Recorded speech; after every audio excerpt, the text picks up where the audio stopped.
नमस्कार दोस्तों, आइए सुनते हैं आज की कहानी घर की मालकिन। रचना।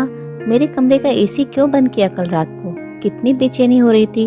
हमारे घर में पूरी रात एसी चले तो भी हम बिल की चिंता नहीं करते। तुम्हारे मायके की तरह नहीं है कि 10 लोगों के बीच एक ही कूलर हो, सारे एक ही जगह सोते हों। पता नहीं सबको हवा कैसे आती है। बड़े कंजूस हैं। छुट्टी में ननिहाल जाएगा मेरा लाडला, पता नहीं वहाँ कैसे नींद आएगी मेरे चिंटू को। अंबिका जी ने अपनी बहू को मुंह बनाकर कहा। चाय बना दूं मम्मी जी? रचना ने बात को अनसुना करते हुए कहा। हाँ बना दे, और सुन, चिंटू के लिए वो मफिन्स बना देना, मेरे पोते को बहुत पसंद है।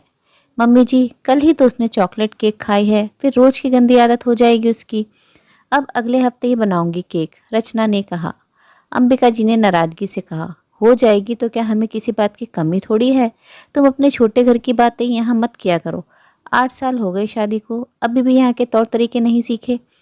रचना, मेरा रुमाल नहीं मिल रहा, ढूंढ दो ना, रुचिर ने आवाज़ लगाई। आती हूँ कहकर रचना पूरे कमरे में ढूंढने लगी। ये रहा, तकिए के नीचे आ गया था, रचना ने कहा। अच्छा ठीक है, मेरा नाश्ता तैयार है क्या? रुचिर बोला। हाँ आ जाओ, और चिंटू को भी बोल दो कि नाश्ता कर ले, रचना ने कहा।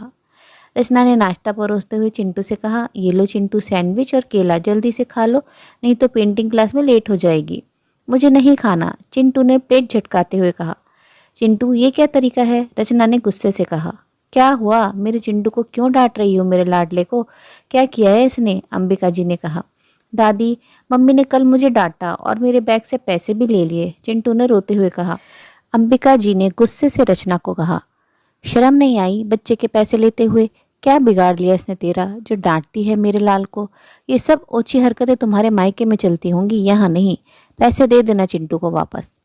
रचना गुस्से में तमतमाती हुई बोली। नहीं दूंगी, भले ही मैं छोटे घर की हूँ, पर मेरे संस्कार छोटे नहीं हैं। आपके लाडले चिंटू ने मेरे पर्स से पैसे निकाले हैं, पूछो इससे। अब तो चोरी भी करना सीख गया है। इसकी जितनी जिद मानते हैं उतना और जिद्दी हो रहा है। सही किया बहू तुमने, मैं होता तो और कड़ी सजा देता, रचना के ससुर जी ने पूजा घर से आते हुए कहा। और अंबिका, बहू ने एसी मेरे कहने पर बंद किया था, ठंड की वजह से तुम्हारा सांस उठने लगा था इसलिए। बहू को छोटे घर की छोटी सोच वाली बोलती हो, तुम्हारी खुद की सोच कितनी छोटी हो गई है। इतने सालों से वो इस घर में रह रही है, सबका ध्यान रखती है, सब जिम्मेदारी निभाती है।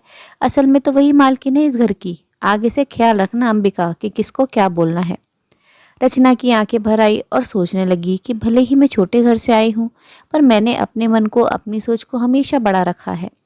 पर इन बड़े घर के लोगों की सोच हमेशा छोटी होती है।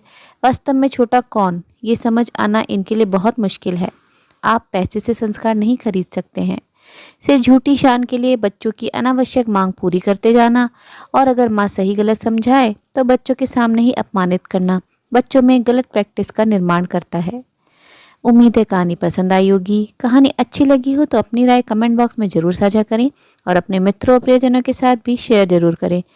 दोस्तों, आपसे अनुरोध है, अगर आप चैनल पर नए हैं तो ऐसी ही नई नई जीवन से जुड़ी कहानियां सुनते रहने के लिए चैनल को सब्सक्राइब जरूर करें।